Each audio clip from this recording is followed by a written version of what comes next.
Get this figure and more at Lunar Toy Store. Hey, my name is Jobby, and there's only so much I can say about the Zaku. And for those of you who don't know, the Zaku is basically the stormtrooper of the Mobile Suit Gundam franchise. Sure, there have been some interesting Zaku pilots, but the Mobile Suit itself has a very distinct design that is pretty much copy and pasted. However, there have been variations of this base design, some more extreme than others. But the Zaku II F2 from Stardust Memory is not one of the extremes. Matter of fact, the difference between this design and the base design are almost non-existent, for now at least. I'm struggling to find something new to say about this design because I pretty much covered it on my channel already, but I guess I'll start with the sculpting on this model kit is awesome, but the painting is of course non-existent. Yes, this is yet another Gundam model kit, which means you have to build it and paint it if you have any sort of artistic integrity. But I'm not gonna sell myself short. I have some artistic integrity in some areas, just not in this case, which means life-ending nub marks, seam lines that make me want to vomit, and absolutely no panel lining. Don't be like me. Find the time to paint your model kits. These beautiful pieces of plastic deserve your love and attention. It's a Zaku, same as before, but like almost every Zaku, it's a blank slate for you to do whatever the hell you want with it. So I cannot in good conscience criticize this thing for being too plain, because first of all, it's trying to be animation accurate, and secondly, yeah, get off your ass and paint the damn thing. Or you could cover the bare surface in a bunch of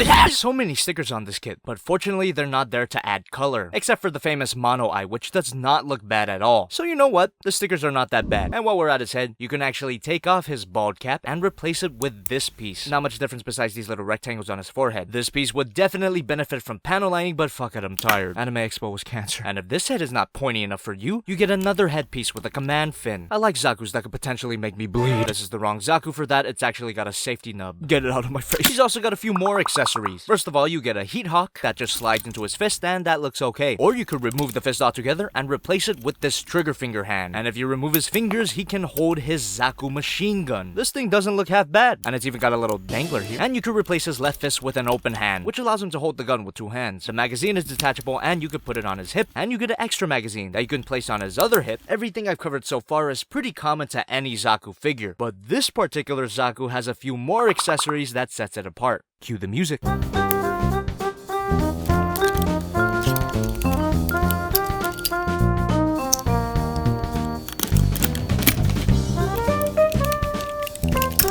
And here we have the X keeps falling off. There's not much difference in this Zaku other than a new gun, some grenades, and these leg-mounted missile pods. It's a good look for the Zaku, but the legs don't seem like the best place to fire missiles from. Unless the Zaku can kick somebody and shoot missiles into their face. If that happens in Stardust Memory, it might be better than Gundam Thunderbolt. On a side note, I've never seen Stardust Memory and I should watch more shows. Now the only problems I can find with this mode are and the missile pods don't actually clip on to the legs. They're wobbly as all hell. Which is kind of the shame because the rest of the model kit is pretty solid. At least these things don't get in the way of posability. But I'm gonna remove them anyway, because it makes my life just a bit easier. Ball joint at the head, and if you remove the head, there's actually a little switch that allows the kit to look around. Not a bad feature. Forward movement at the shoulder, ball joint that allows for rotation, ball joints at the shoulder pads and the shield, arm moves out, swivel here, then at the elbow, ball joint at the wrist, swivel, limited ball joint at the waist, and forget about a waist swivel. Thrusters have a ball joint, front skirt moves up, and unfortunately you can't split this, but it does allow for a decent kick. Leg moves back that far, side skirts barely move out, but you still get a beautiful spread. At the thigh, double bend at the knee, ball joint at the ankle, which allows for a pretty good pivot. The ankle moves up and down, and for no other reason than I want to end the posability segment with a swivel, there's a swivel here. And for more posing options, you can plug a stand into his gooch, and the Zaku doesn't really look good in the air. So despite the Zaku's bulky design, this kit has pretty good posability. Of course, it's not the master grade Zaku, but it doesn't have to be. And for a high grade kit, this thing is pretty average size. Here's Figma Medic Academy, SH Monster Arts Godzilla, Masterpiece Optimus Prime, the high grade Barbados, and the master grade Zaku. The work I put into the master grade Zaku makes me disappointed that I didn't do anything. But overall, this kit is good.